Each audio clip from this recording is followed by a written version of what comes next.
میری ایک class fellow جو اب نہ صرف ایک بڑے ٹی وی چینل میں کامیابی سے کام کر رہی ہے بلکہ بڑی خوبصورتی سے اپنے گھر، میاں اور بچوں کو بھی سنبھال رہی ہے، کو اتنے سکون سے کسی ایک کے ساتھ خوش دیکھ کر خوشی اور حیرت ہوئی۔ وہ ہمیشہ سے ایسی نہیں تھی۔ جب ہم ساتھ پڑھتے تھے تو میں اس پر حیران ہوتا تھا کہ اس لڑکی کا کوئی کرائیٹیریا یا معیار ہی نہیں تھا۔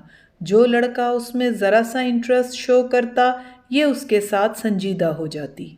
اب اس کا یہ حال ہے تو باقی زندگی میں اس کا کیا بنے گا؟ اتنے تعلقات بنانے کے بعد یہ کسی ایک کے ساتھ شادی کے بندھن میں بندھ کر ساری عمر کیسے رہ سکے گی؟ پچھلے دنوں جب ایک دعوت میں اس سے ملاقات ہوئی تو سائٹ پر لے جا کر میرے سالوں سنبھالے سوال کے جواب میں کہنے لگی، یار مجھے افیئر چلانے کا کوئی شوق نہیں تھا، میں تو بس اپنی مرضی کا گھر بسانے کے چکروں میں لڑکوں کے ہاتھوں بے وقوف بنتی رہی۔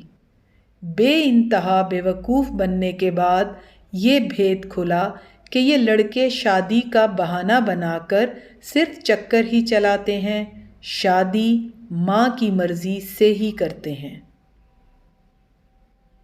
میں نے خود کو سمجھا لیا ہے کہ اب جو ملا ہے، جس نے شادی کی ہے، اپنا نام تمہارے نام کے ساتھ سرے عام جوڑا ہے، جتنی ہو سکتی ہے اس کی قدر کرو۔ کبھی دوبارہ بے وقوف بننے کی غلطی نہ کرو۔ بن لیا جتنا بے وقوف بننا تھا، اب ساری عمر بے وقوف ہی تو نہیں بنے رہنا۔